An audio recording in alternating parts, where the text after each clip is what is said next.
Le massif du Mont Blanc a toujours été un lieu de contradiction. Là même où les touristes prenaient des photos insouciantes, à quelques kilomètres de là, des alpinistes chevronnés disparaissaient sans laisser de traces. En août 2003, 3 alpinistes français, Julien Moreau, Étienne Lavigne et Paul Charpentier, se lancèrent dans une traversée technique mal documentée entre le glacier des Bossons et un secteur instable de l'aiguille du Midi.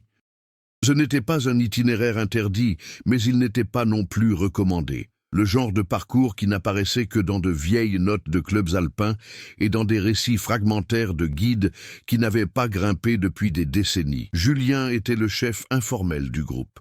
Ingénieur civil en semaine, alpiniste passionné le week-end, il était convaincu que le véritable danger de la montagne résidait dans la négligence, et non dans l'altitude. Il planifiait chaque détail, mais affichait une confiance presque arrogante en sa capacité d'improvisation.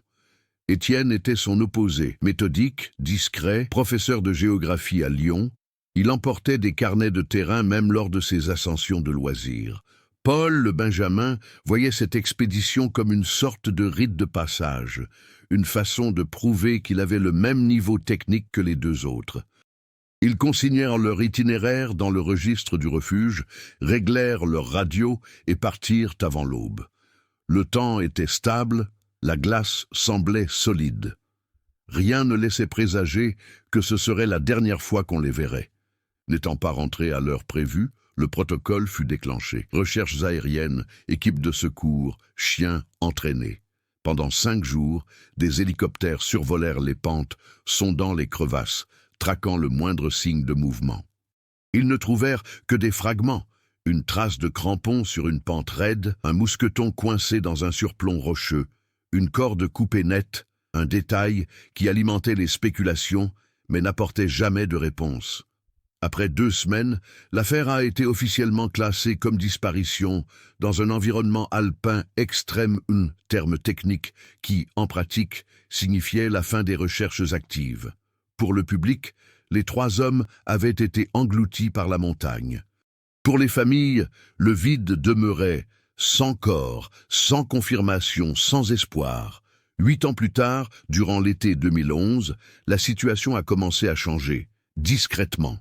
Le recul accéléré des glaciers dans les Alpes françaises n'était plus une lointaine projection scientifique, mais un phénomène visible à l'œil nu. Des sentiers, autrefois recouverts de glace permanente, laissaient apparaître des roches sombres, des débris anciens et des vestiges de matériel d'expédition passée. C'est dans ce contexte que Antoine Kellerin, géologue du Service géologique national, a été envoyé dans la région pour cartographier les zones récemment mises à nu par la fonte des glaces.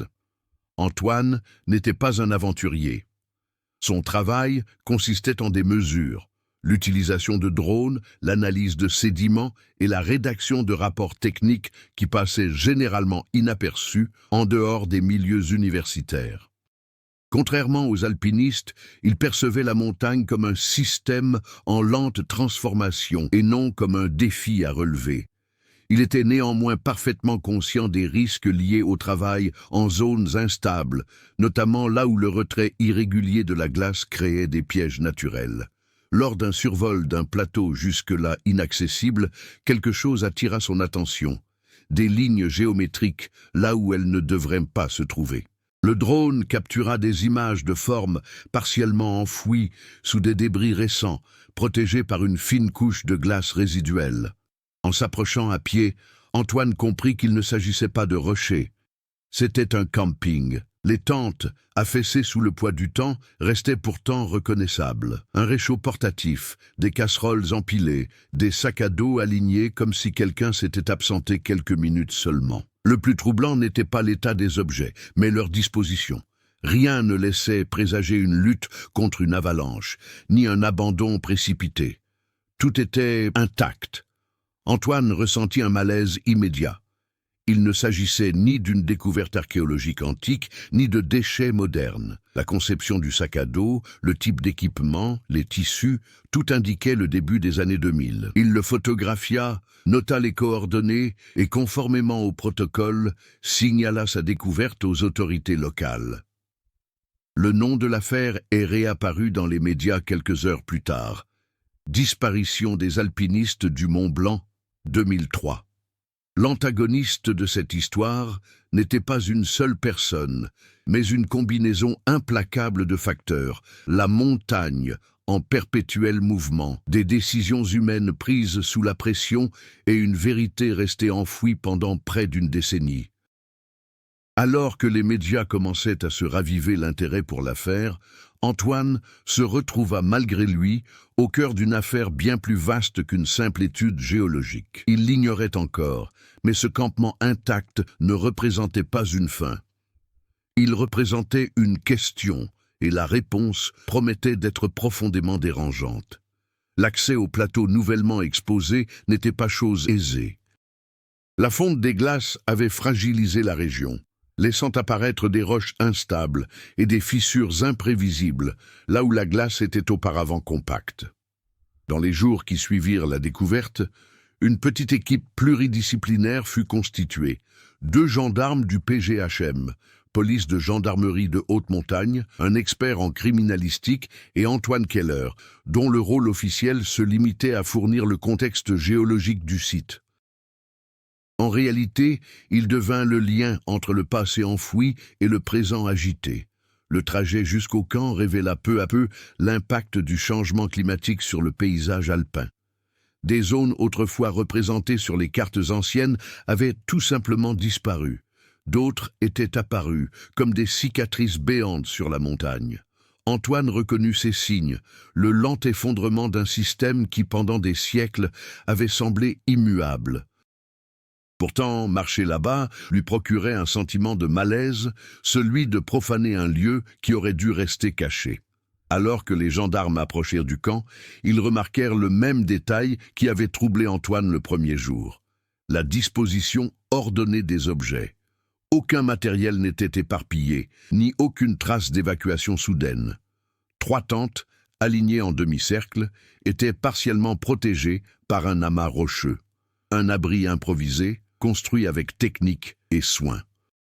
Ce n'était pas un camp de fortune, mais un lieu permanent et planifié.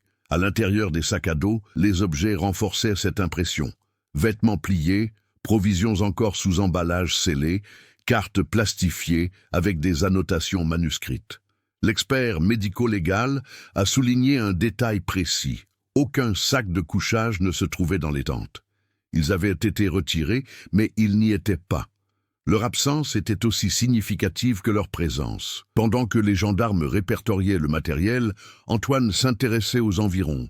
Le terrain portait d'anciennes traces de passages humains, presque effacés par le temps. Des sentiers improvisés, des points d'ancrage dans la roche, des vestiges d'une progression technique minutieuse. Rien n'indiquait clairement une avalanche durant la période concernée. Les sédiments témoignaient d'une relative stabilité à l'époque, ce qui contredisait l'hypothèse initiale retenue pour clore l'affaire en 2003. Les noms des alpinistes commencèrent à prendre forme pour Antoine, non plus comme des statistiques, mais comme des personnes réelles.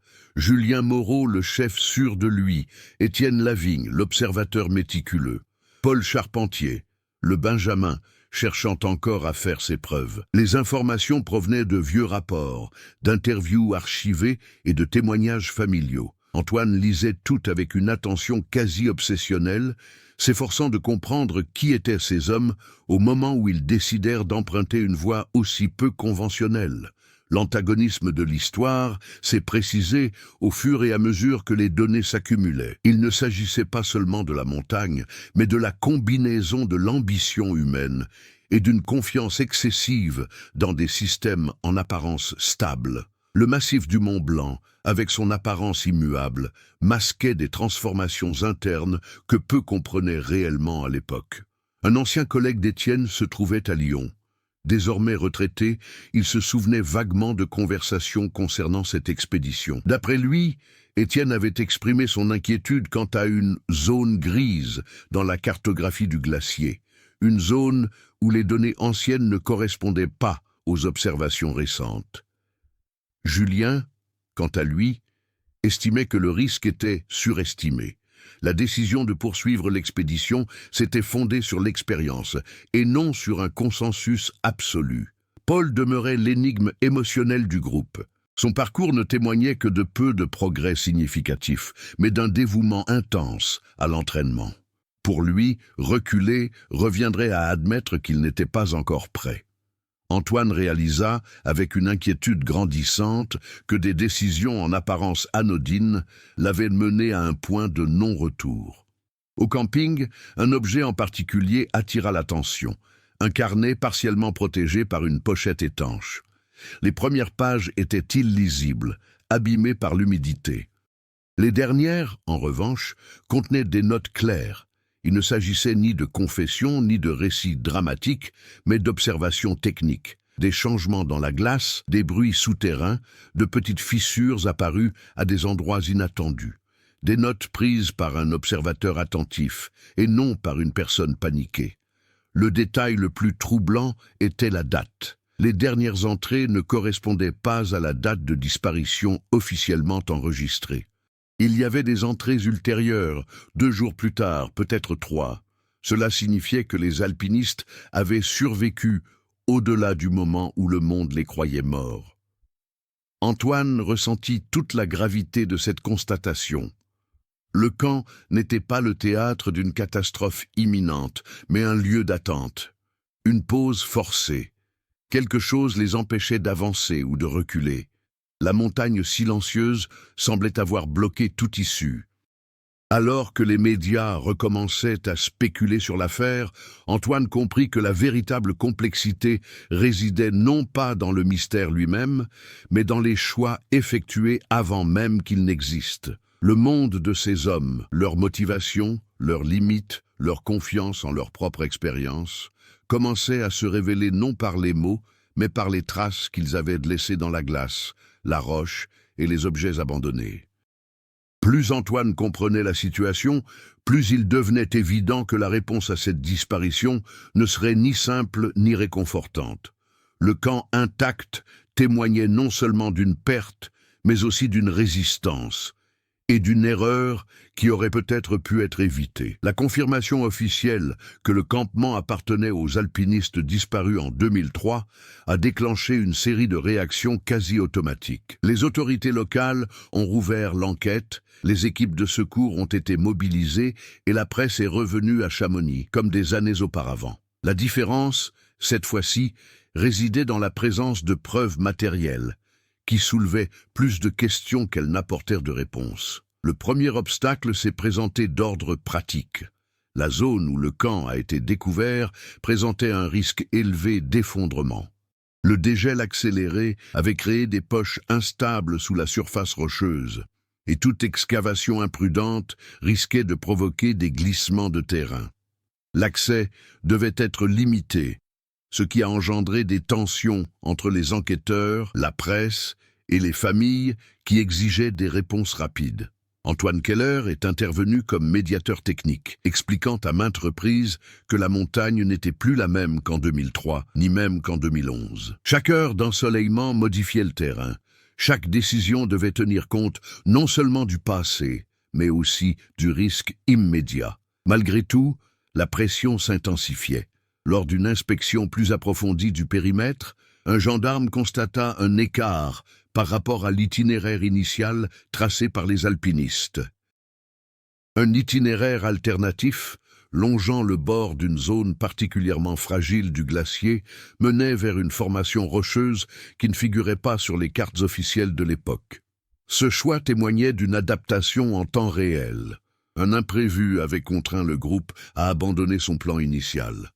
L'analyse géologique a confirmé le pire scénario. Dans cette zone précise, un effondrement interne du glacier s'était produit, invisible en surface, mais capable de créer une sorte de prison naturelle. Non pas une avalanche classique, mais un affaissement progressif, rendant le retour quasiment impossible sans équipement spécialisé. Le conflit, initialement d'ordre procédural, devint un enjeu moral. Si les alpinistes étaient piégés, pourquoi n'ont-ils pas activé leur radio? Pourquoi n'ont-ils pas tenté de redescendre immédiatement? Les réponses commencèrent à émerger lors des tests effectués sur le matériel. Les radios, bien qu'apparemment intactes, présentaient des dommages internes dus à la pression et à l'humidité. Leur portée était considérablement réduite. Un autre élément a aggravé la situation, les conditions météorologiques de cette période en 2003. Les données météorologiques révisées ont révélé une succession atypique de journées de forte chaleur, suivies de chutes brutales. Ce type d'oscillation fragilise la glace et trompe même les alpinistes expérimentés. Les décisions prises un jour pouvaient s'avérer fatales le lendemain. Le carnet trouvé au campement a révélé d'autres détails inquiétants. Les dernières entrées mentionnaient des bruits provenant de l'intérieur du glacier pendant la nuit, des craquements secs, de légères vibrations du sol. Rien qui annonçait un effondrement imminent, mais suffisamment de signes pour susciter l'inquiétude. Pourtant, il n'était fait mention ni de panique, ni de tentative d'évacuation immédiate. Ce détail commença à semer la discorde au sein de l'équipe. Certains estimaient que les alpinistes avaient sous-estimé les signes. D'autres pensaient qu'ils attendaient une fenêtre de tir pour redescendre. Le conflit s'accentua non seulement en montagne, mais aussi dans l'interprétation de ce qui relevait de la prudence et de l'entêtement. Antoine ressentait personnellement cette division. Pour la première fois depuis le début de l'enquête, il se surprit à remettre en question ses propres certitudes professionnelles. Combien de fois, au cours de sa carrière, avait-il jugé acceptable d'opérer dans des domaines relativement stables? Combien de décisions techniques dépendaient en fin de compte d'une marge d'erreur imperceptible? Un nouvel obstacle surgit lorsque des fragments de tissu furent découverts environ 300 mètres en contrebas du camp, coincés entre des rochers. Ils n'appartenaient pas à des vêtements d'escalade, mais à l'un des sacs de couchage. Le tissu était déchiré de façon irrégulière, indiquant qu'il avait été traîné et non coupé. Cela suggérait une tentative de déplacement, peut-être pendant la nuit, peut-être dans des conditions difficiles. L'hypothèse d'une séparation du groupe fut alors envisagée. Si l'un d'eux avait tenté de descendre chercher de l'aide ou de trouver un autre chemin, cela changeait radicalement la donne. Le conflit portait désormais sur des hypothèses de survie prolongée, de décisions prises sous l'effet de l'épuisement et d'éventuelles erreurs individuelles aux conséquences collectives. Informées de ces découvertes, les familles ont réagi de diverses manières. Certaines s'accrochaient à l'idée qu'il y avait eu résistance, lutte et tentative. D'autres étaient indignées à l'idée que des choix malheureux aient pu sceller le destin du groupe. La réouverture de l'affaire, chargée d'émotions, a créé une nouvelle tension, cette fois-ci hors des montagnes. Antoine commença à comprendre que l'enquête ne progressait pas seulement vers la découverte des faits, mais aussi vers la réponse à une question plus dérangeante. Dans quelle mesure la tragédie était-elle due à la montagne? Et dans quelle mesure à la confiance humaine dans sa capacité à la maîtriser? Chaque nouvel élément de preuve éloignait un peu plus l'explication simpliste d'un accident soudain. Le conflit se complexifiait, révélant une série de décisions raisonnables, prises individuellement, mais dangereuses une fois combinées. Le véritable antagoniste n'était pas un événement précis, mais la convergence silencieuse de facteurs que personne, à ce moment-là, ne pouvait pleinement percevoir. Au terme de cette période d'enquête approfondie, une chose devint claire pour Antoine. L'histoire des alpinistes ne mènerait pas à une révélation rapide ou rassurante. Ce que la glace mettait au jour n'était pas seulement un campement intact, mais la lente anatomie d'une tragédie construite pas à pas. Et plus la montagne en révélait, plus il devenait difficile d'accepter que la disparition puisse s'expliquer sans affronter de véritables erreurs humaines commises par des personnes expérimentées et lucides, convaincues qu'elles maîtrisaient encore la situation. Au fil de l'enquête, de petites histoires parallèles ont commencé à émerger, non pas comme des digressions, mais comme des éléments qui approfondissaient la compréhension de ce qui s'était réellement passé en 2003. Chaque intrigue secondaire ajoutait de la pression sur le présent, montrant clairement que la montagne n'était pas le seul élément instable de cette équation. L'une des premières complications est apparue au sein même de l'équipe d'enquête. Le PGHM préconisait une approche prudente. limitant les fouilles profondes en raison des risques géologiques. De son côté, le parquet, sous l'impulsion d'une couverture médiatique croissante, exigeait des résultats plus rapides. Ce conflit institutionnel a engendré des retards et des décisions fragmentées, entravant la mise en œuvre d'une stratégie claire. Antoine se retrouva une fois de plus au cœur de ces tensions, s'efforçant de traduire les risques techniques en termes compréhensibles pour les décideurs politiques. Parallèlement, une intrigue humaine prenait de l'ampleur. Les relations entre les familles des disparus. Durant les années de silence, elles avaient suivi des chemins différents. L'épouse de Julien Moreau avait reconstruit sa vie, déménagé dans une autre ville et refusait de s'exprimer. Les parents de Paul Charpentier, quant à eux, n'avaient jamais accepté le classement de l'affaire et avaient conservé leurs propres archives, coupures de presse, cartes annotées et lettres adressées aux autorités, restées sans réponse. Ces dossiers privés ont révélé une information inattendue. Parmi les documents figurait la copie d'un courriel envoyé par Paul quelques jours avant l'expédition. Le jeune homme y faisait part de ses inquiétudes quant au rythme imposé par Julien et rapportait qu'Étienne avait exprimé des réserves sur la stabilité d'un tronçon précis de l'itinéraire. Il ne s'agissait ni d'une demande d'aide, ni d'une plainte, mais d'un simple constat de malaise. Un signe ignoré à l'époque et jusque-là inconnu des autorités. Cette découverte a conféré une dimension émotionnelle et éthique à l'enquête. Il ne s'agissait pas d'un simple accident imprévu, mais d'une décision collective prise malgré des doutes internes. Cette intrigue secondaire a renforcé le thème central du récit, la fragilité des choix humains face à des environnements extrêmes. Une autre complexité est apparue dans les données scientifiques. Une étude récente sur le massif du Mont Blanc a indiqué qu'au début des années 2000, certains modèles de stabilité glaciaire sous-estimaient le taux d'effondrement interne de la glace. Autrement dit, même les analyses techniques de cette époque auraient pu donner un faux sentiment de sécurité.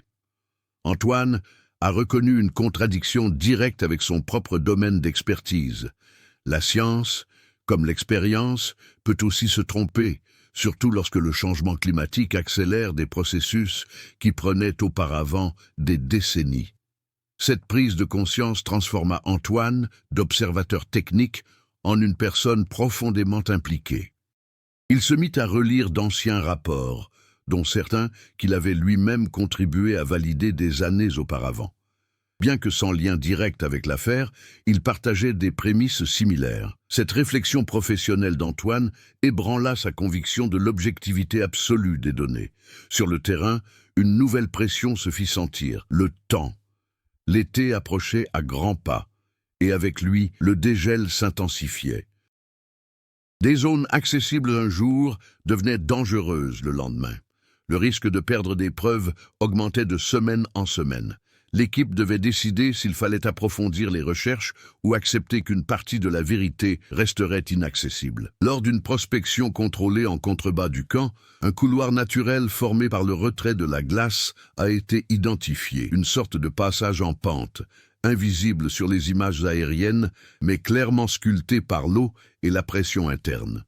Ce couloir, absent des anciennes cartes, laissait entrevoir une possible voie de descente improvisée. Dangereuse, elle pouvait néanmoins sembler la seule option envisageable dans un espace confiné. Cette découverte a permis de relier plusieurs éléments. Le sac de couchage déchiré, l'absence de sac de couchage dans les tentes, les notes techniques concernant les bruits et les craquements. Tout indiquait une décision prise dans l'urgence. Non pas une fuite chaotique, mais une tentative de survie calculée. Dans le même temps, le malaise de l'équipe grandissait face à la médiatisation de l'affaire. Les journalistes commencèrent à insinuer de la négligence, de l'imprudence, voire des conflits entre les alpinistes. Les familles réagirent de manière inégale. Certaines exigeaient des réponses, quel qu'en soit le prix. D'autres craignaient que la vérité, une fois révélée, ne ternisse la mémoire des disparus. Cette tension a abouti à une impasse éthique. Jusqu'où devait aller l'enquête si elle ne devait aboutir qu'à des conclusions brutales et non à des corps?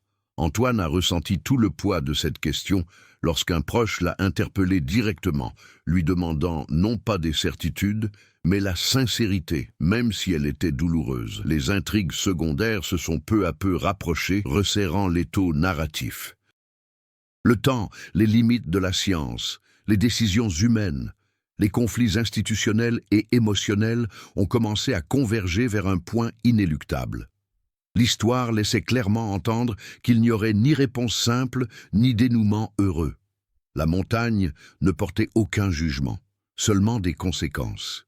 Et à mesure que le dégel progressait, révélant des fragments du passé, il devint clair que la plus grande complexité ne résidait pas dans ce que la glace dissimulait, mais dans ce que les vivants étaient prêts à accepter lorsque tout était mis au jour.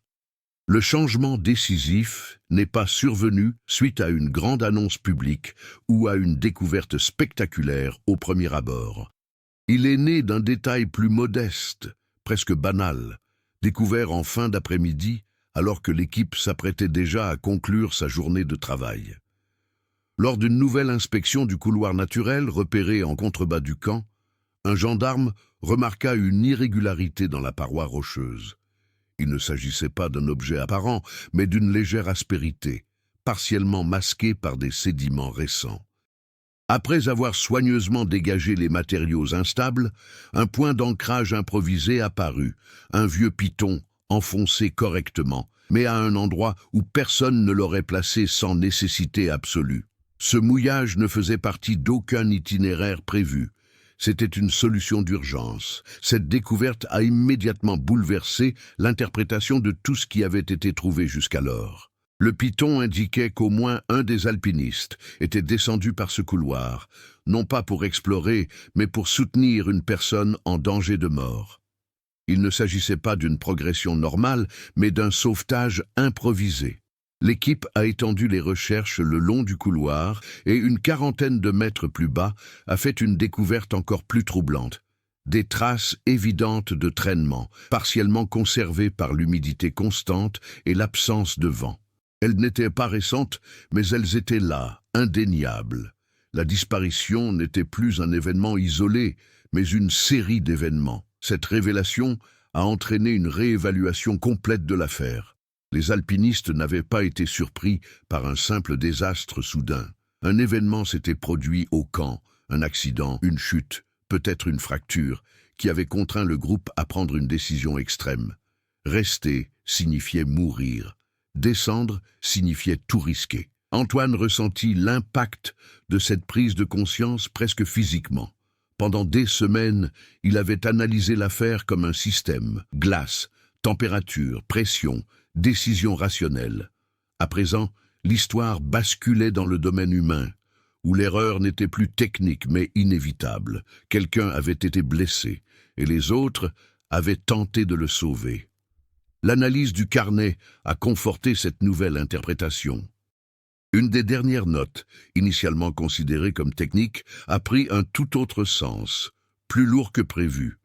Il ne s'agissait ni du matériel ni de la glace, mais d'une personne.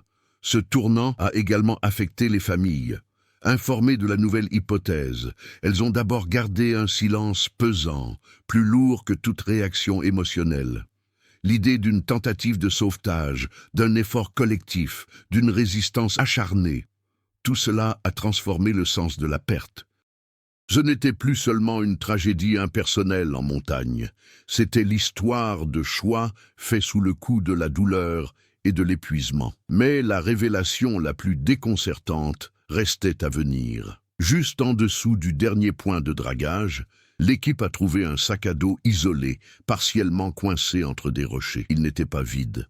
À l'intérieur, il y avait de l'eau, des vivres rationnés et une radio. Contrairement aux autres, il était moins endommagé. Le sac à dos appartenait à Étienne Lavigne. Cela a complètement bouleversé le cours des choses. Si Étienne était descendu avec des provisions et des moyens de communication fonctionnels, cela signifiait que sa descente n'était pas une fuite désespérée, mais une mission. Il avait été envoyé pour trouver un passage sûr ou un signal.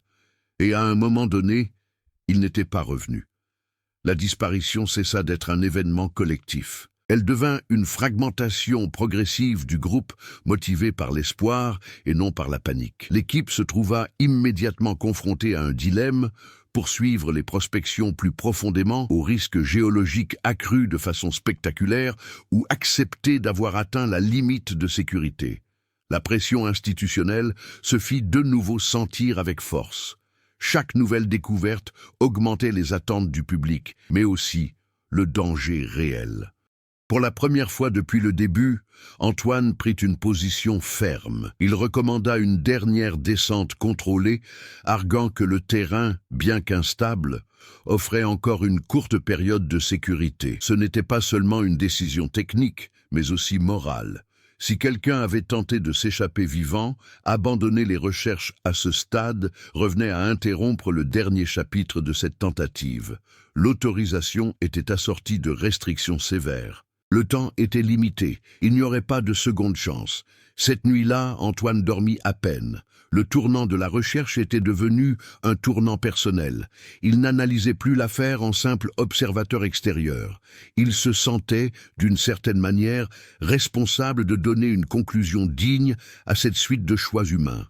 La montagne, indifférente, continuait de se transformer lentement. Mais à présent, pour la première fois, elle semblait moins un mystère naturel qu'une toile de fond silencieuse d'un drame profondément humain. Et la question centrale n'était plus ça, ce qui s'est passé. Mais jusqu'où pourraient-ils aller avant d'être à court d'options? La décision de procéder à la descente finale contrôlée a immédiatement transformé l'atmosphère de l'enquête. Ce qui n'était jusqu'alors qu'une reconstitution technique du passé s'est mué en une opération active, lourde de risques et d'attentes. Chaque membre de l'équipe a commencé à agir avec la conscience qu'il ne s'agissait pas seulement de trouver des réponses, mais aussi de mener à bien un projet interrompu 8 ans plus tôt. Le couloir naturel se rétrécissait à mesure qu'il descendait. La température chutait, malgré l'été, et l'humidité constante rendait le terrain glissant. Antoine suivait de près le guide principal, attentif aux moindres signes du terrain. Le dégel avait mis à nu des couches qui, en temps normal, resteraient comprimées pendant des siècles, et le moindre mouvement brusque risquait de provoquer un effondrement local. Une 60aine de mètres en contrebas de l'endroit où le sac à dos d'Étienne avait été retrouvé, le terrain changeait à nouveau. La pente s'atténuait, mais l'espace s'ouvrait sur une sorte de cavité irrégulière, formée par la lente érosion de l'eau sous la glace. Là, l'équipe découvrit de nouvelles traces, des fragments de cordes, un mousqueton déformé et des marques évidentes d'un arrêt prolongé. Ce n'était pas un lieu de passage, c'était un point de décision. Les conséquences de cette découverte furent immédiates. L'hypothèse la plus largement acceptée devint qu'Étienne avait atteint ce point et attendait. Peut-être attendait-il un signal du camp situé plus haut. Peut-être évaluait-il l'opportunité de poursuivre la route. La radio, trouvée dans son sac à dos, indiquait des tentatives de communication restées vaines. Lorsque l'information parvint aux autorités, la réaction fut prudente. Il fallait maîtriser le discours public. L'idée qu'un des alpinistes ait survécu plus longtemps, peut-être plusieurs jours, ravivait d'anciens espoirs et des attentes dangereuses. Parallèlement, elle accentuait la demande de réponses définitives. Les familles ont réagi différemment. Les parents de Paul Charpentier ont insisté sur une enquête plus approfondie, convaincus que la résistance du groupe témoignait de leur lucidité jusqu'au bout. L'épouse de Julien, quant à elle, a gardé ses distances, refusant les interviews et toute implication directe. Pour elle, chaque nouvelle découverte semblait rouvrir une plaie qui ne se refermerait jamais complètement. Au sein même de l'équipe, les réactions furent diverses. Certains gendarmes firent preuve d'un engagement quasi personnel envers la mission, prolongeant leur garde et prenant des risques calculés. D'autres se montrèrent plus prudents, conscients d'évoluer dans un environnement qui s'était déjà révélé impitoyable, même pour des professionnels aguerris. Antoine observait tout avec une attention croissante. Il comprit que les conséquences de ce tournant ne se limitaient pas aux faits révélés, mais influençaient les comportements présents. La pression d'aller de l'avant coexistait avec la crainte sourde de répéter les erreurs du passé. Trop insister, trop faire confiance. Un nouvel événement a exacerbé les tensions.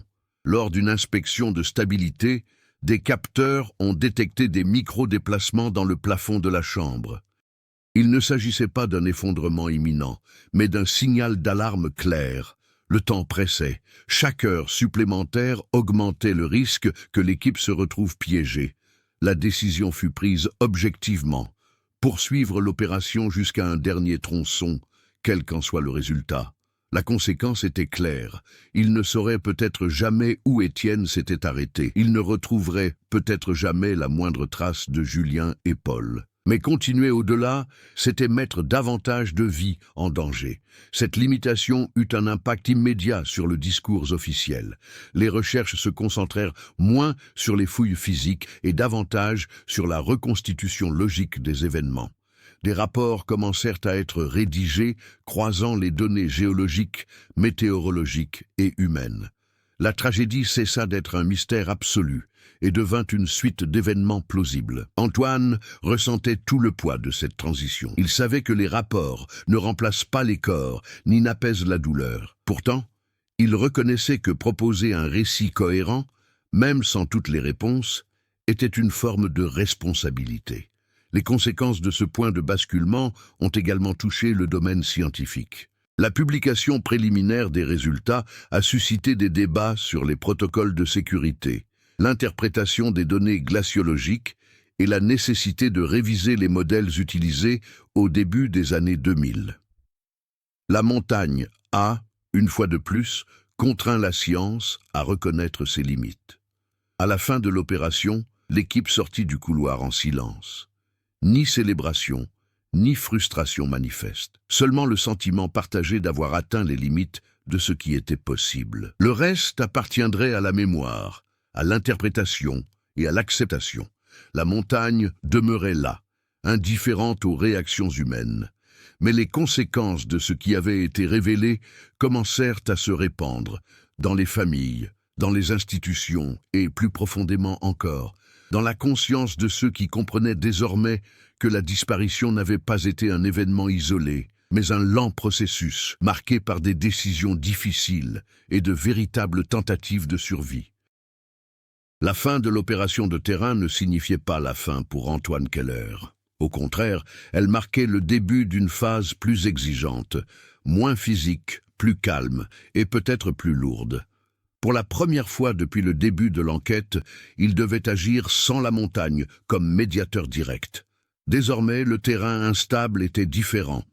Documents, décisions institutionnelles et responsabilités personnelles. Antoine a pris en charge la coordination technique du rapport final. Non par obligation hiérarchique, mais parce qu'il était devenu évident que personne ne connaissait mieux que lui la convergence entre les données géologiques, les vestiges matériels et les décisions humaines dans ce cas précis. Accepter ce rôle fut son premier véritable accomplissement. Jusque-là, il s'était toujours considéré comme un analyste, et non comme quelqu'un prêt à soutenir des conclusions potentiellement controversées. Le rapport ne serait pas simplement descriptif. Il devrait prendre des positions claires. Les jours suivants, Antoine travailla méthodiquement. Il reconstitua la chronologie des événements à partir de preuves vérifiables, relevés météorologiques, notes de son carnet, usure du matériel et stabilité du terrain à ce moment-là. Chaque décision d'alpiniste fut analysée non pas sous un angle moral, mais en fonction du contexte technique disponible. Malgré tout, les conclusions étaient sans appel. Il devint évident que le groupe avait identifié des risques réels, mais avait choisi de poursuivre son ascension, convaincu de pouvoir les gérer, non par imprudence, mais grâce à une confiance acquise au fil des années d'expérience. Leur réussite ne fut pas une victoire sur la montagne, mais une tentative d'adaptation après avoir réalisé qu'ils avaient franchi une limite invisible. Antoine dut également faire face à des résistances internes. Certains responsables suggéraient d'édulcorer le rapport, d'éviter toute mention directe d'erreurs humaines et de ne mettre l'accent que sur les facteurs naturels. Il refusa.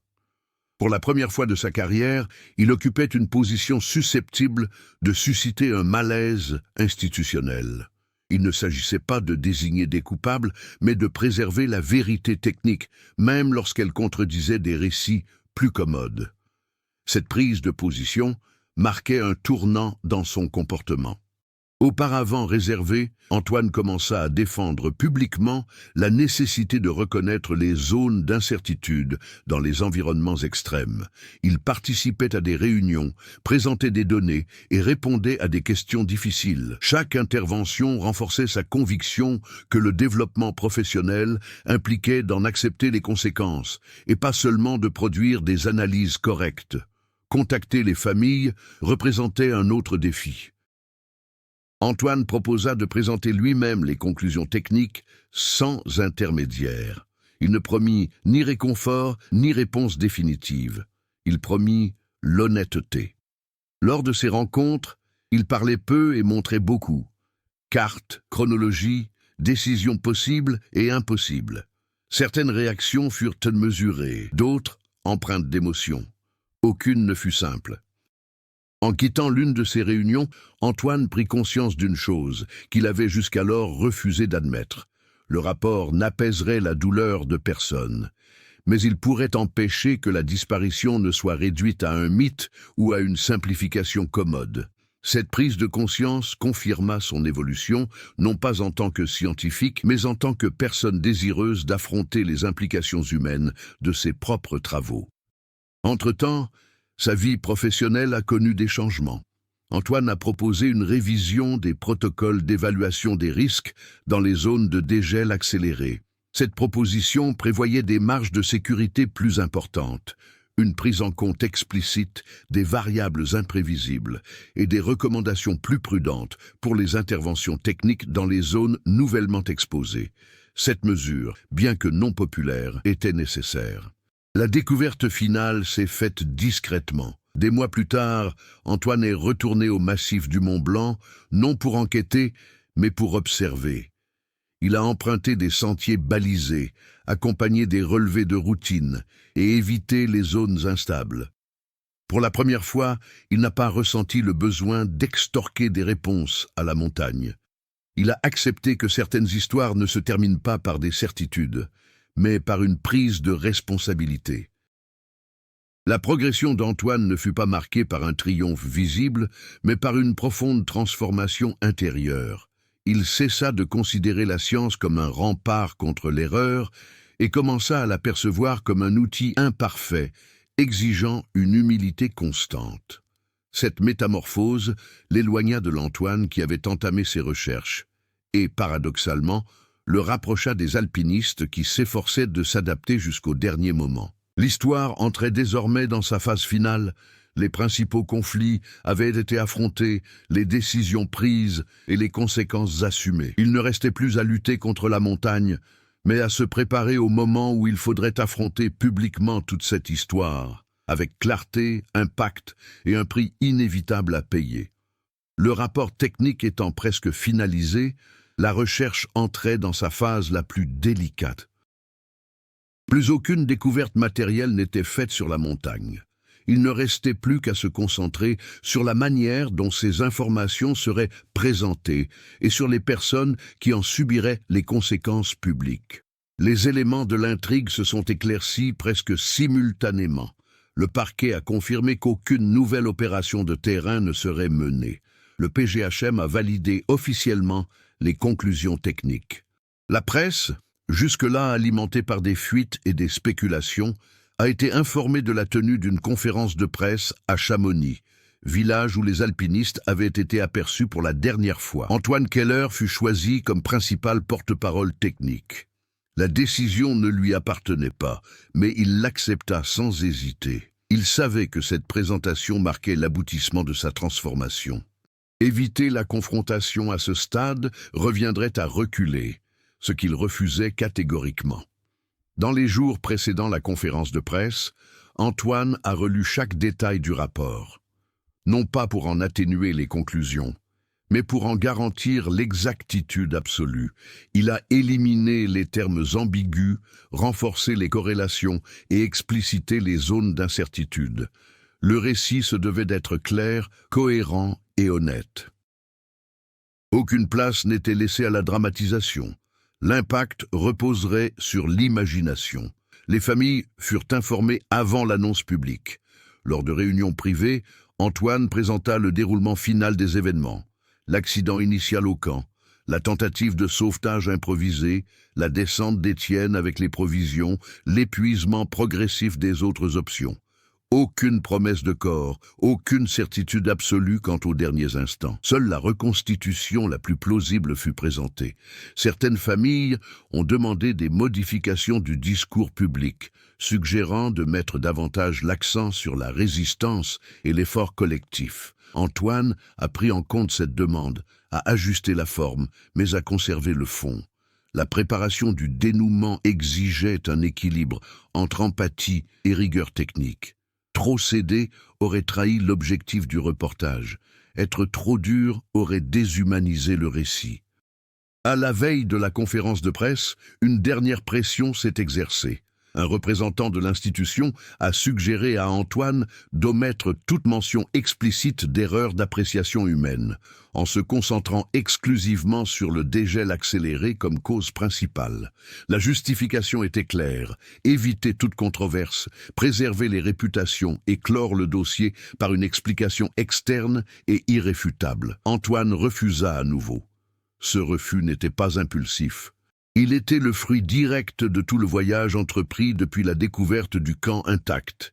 Il comprenait désormais que le véritable danger ne résidait pas dans la montagne, mais dans la tendance humaine à simplifier les tragédies pour les rendre plus acceptables. La préparation à l'affrontement n'était pas seulement une question de communication, elle était aussi d'ordre éthique. L'atmosphère à Chamonix reflétait la tension du moment. Journaux, appareils photos, badauds curieux. L'histoire, oubliée depuis des années, était de nouveau sous les feux des projecteurs. La différence, c'est que cette fois, il ne s'agissait plus de mystère, mais de responsabilité. Le matin de la conférence de presse, Antoine arriva tôt. Il passa en revue les supports visuels, ajusta les projections, vérifia les cartes, tout devait être impeccable. Non par vanité, mais parce que la moindre erreur technique risquait de détourner l'attention vers des sujets secondaires. Le moment crucial exigeait une précision absolue. Peu avant le départ, il observa le massif du Mont Blanc par la fenêtre. La glace continuait de se retirer, dévoilant de nouvelles surfaces, de nouvelles cicatrices. La montagne ne recelait aucune histoire. Elle ne les révélait qu'en temps voulu. L'auditorium commença à se remplir. Les représentants officiels prirent place. Les familles se placèrent discrètement. Le silence qui précéda la conférence de presse était pesant, chargé d'attente et d'appréhension. Antoine prit une profonde inspiration. Tout ce qui s'était construit jusque-là, les découvertes, les intrigues secondaires, les décisions difficiles, l'évolution personnelle, convergeait vers cet instant. Il n'y aurait ni rebondissement spectaculaire, ni révélation sensationnelle. L'impact viendrait de la clarté. Les préparatifs étaient terminés. L'étape suivante ne serait ni technique ni liée à l'enquête. Ce serait inévitable. La conférence de presse débuta sans délai. Pas de longues introductions ni de discours institutionnels interminables. Antoine Keller fut appelé à la tribune presque aussitôt, devant une salle comble et des caméras retransmettant en direct dans plusieurs pays. On n'attendait pas d'émotion, mais de révélation. Il a commencé par des faits simples. Date, coordonnées, conditions météorologiques, rien à redire. Le récit se déroulait avec une précision technique, guidant le public à travers les mêmes étapes que celles suivies par l'enquête au fil des mois. À mesure que les cartes apparaissaient sur l'écran, le silence dans la salle s'intensifiait. Point de sensationnalisme, juste une progression inéluctable. Le point culminant commença lorsqu'Antoine projeta l'image du couloir naturel situé sous le camp. Il expliqua que cette formation n'apparaissait pas sur les cartes de 2003 et que le dégel ne l'avait rendue visible que des années plus tard. Il présenta ensuite le déroulement des événements, l'accident initial, la tentative de sauvetage, la descente d'Étienne avec les provisions. Chaque point était étayé par des preuves matérielles. Aucune supposition isolée. Quand Antoine a montré la photo du sac à dos retrouvé, intact, bien rangé, fonctionnel, la tension dans la pièce s'est dissipée. Cela a rompu avec le récit dominant d'une disparition soudaine. Cela indiquait une planification sous pression et non le désespoir. Puis vint le tournant. Antoine a révélé qu'en consultant les enregistrements radio utilisés par PGHM en 2003, il avait découvert un élément qui avait échappé à l'attention du public à l'époque. Non pas une transmission claire, mais un fragment de signal capté par une station secondaire, initialement considérée comme une interférence atmosphérique. Grâce aux technologies actuelles, l'audio a pu être retraité. Le son était bref, irrégulier, mais identifiable. 3 tentatives d'appel, un long silence, puis plus rien. La date et l'heure correspondaient à la période suivant la disparition officielle. Cela signifiait qu'Étienne, ou quelqu'un possédant une radio fonctionnelle, avait tenté de prendre contact après l'arrêt des recherches. L'impact fut immédiat, aucun murmure, un silence pesant, presque physique. La révélation ne changea rien au dénouement, mais elle en modifia profondément l'interprétation. Il n'avait pas disparu sans combattre. Il n'avait pas été instantanément englouti par la montagne. Il y avait eu des tentatives de communication. Il y avait eu du temps. Peu, certes, mais il y en avait eu. Antoine n'a pas dramatisé la situation. Il n'en avait pas besoin. Il a simplement expliqué pourquoi le signal n'avait pas été détecté sur le moment. Limitation technique, interférence, saturation du réseau. Une défaillance systémique et non individuelle. Une défaillance tout de même. C'est précisément à ce moment que le protagoniste a opéré sa transformation. Antoine a interrompu la présentation prévue et s'est exprimé hors du cadre technique. Pour la première fois depuis le début de la conférence de presse, il a abandonné sa neutralité absolue. Non pas pour accuser, mais pour assumer ses responsabilités. Il a affirmé que la tragédie ne pouvait être imputée ni à la montagne seule, ni aux alpinistes seuls. Elle résultait d'un système complexe fonctionnant dans des limites qui se sont révélées insuffisantes. La science, les protocoles, l'expérience humaine. Et nier l'un de ces facteurs reviendrait à répéter l'erreur fondamentale. Croire que les environnements extrêmes se prêtent à des explications simplistes. Cette déclaration a changé le ton de la conférence de presse. Des questions directes et difficiles ont été posées. Antoine a répondu sans détour.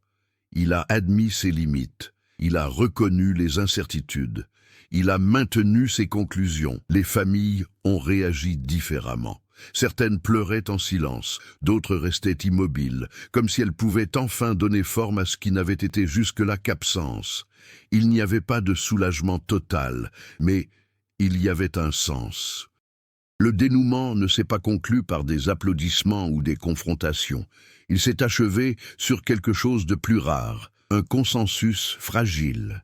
La compréhension collective que cette histoire ne présentait ni méchants clairement identifiés, ni héros absolus. Simplement des gens qui tentaient de prendre les bonnes décisions dans des circonstances qui évoluaient trop rapidement. À la fin de la conférence de presse, Antoine quitta l'estrade transformé. Il n'était plus le géologue chargé d'expliquer un phénomène, mais quelqu'un prêt à se confronter à la complexité d'une vérité incomplète. La montagne était toujours là.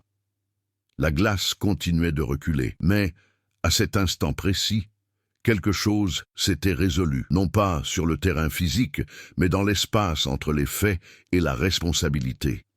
Le conflit central était terminé. Il ne restait plus qu'à gérer les conséquences ultimes. Les jours qui suivirent la conférence de presse ne furent pas silencieux, comme Antoine l'avait imaginé, mais plutôt une période de réorganisation. L'histoire se répandit rapidement, franchissant frontières et langues, non pas comme un titre à scandale, mais comme une étude de cas, de celle qui continue de circuler pendant des mois dans les débats techniques, les universités et les cercles spécialisés. Le ministère français de l'Intérieur a officiellement demandé l'intégralité des données de recherche. Non pas pour rouvrir l'enquête au pénal, c'était hors de question, mais pour revoir les protocoles de recherche en milieu glaciaire. Pour la première fois depuis 2003, la disparition de ces alpinistes a eu des conséquences concrètes. 2 semaines plus tard, Antoine retourna dans les Alpes, cette fois sans équipe de tournage, sans drone, sans journaliste. Juste lui, un guide local et une petite équipe du service géologique. L'objectif était simple, documenter le site une dernière fois avant que le dégel ne s'accentue. Le camp n'était plus aussi bien conservé qu'au moment de sa découverte. Une partie du tissu avait cédé, le vent avait déplacé des objets légers, la glace, en se retirant, n'avait pas préservé. Elle avait exposé, puis détruit. Antoine comprit que cette fenêtre sur l'histoire se refermait, peut-être pour toujours. Lors de sa descente vers le couloir naturel, il s'arrêta à l'endroit précis où il pensait qu'Étienne avait abandonné sa dernière tentative de sauvetage. Aucune marque, aucune trace visible, juste la roche nue et le silence. C'est là qu'Antoine a compris quelque chose qui ne figurait dans aucun rapport ni aucun graphique. La montagne ne conservait pas les histoires, elle ne faisait que retarder leur révélation. Le véritable travail ne consistait pas à découvrir ce qui s'était passé, mais à reconnaître le moment où l'on en avait suffisamment compris et où l'insistance sur des réponses absolues devenait une forme de violence contre les faits. Avant de quitter les lieux, Antoine autorisa la pose d'une petite stèle discrète, sans nom complet ni dates ostentatoires. Juste 3 initiales et une courte inscription, approuvée par les familles. Les décisions ont été prises ici, rien de plus. Ni glorification, ni tragédie romancée, la vie a continué. Des mois plus tard, Antoine publia l'étude finale dans une revue scientifique spécialisée. L'article ne connut pas un succès viral, et ce n'était pas son but. Il devint néanmoins une référence dans la recherche sur l'évolution des risques liés à l'accélération de la fonte des glaces. D'autres géologues commencèrent à signaler des découvertes similaires, non pas des corps, mais du matériel, des sentiers improvisés, des choix humains figés dans le temps.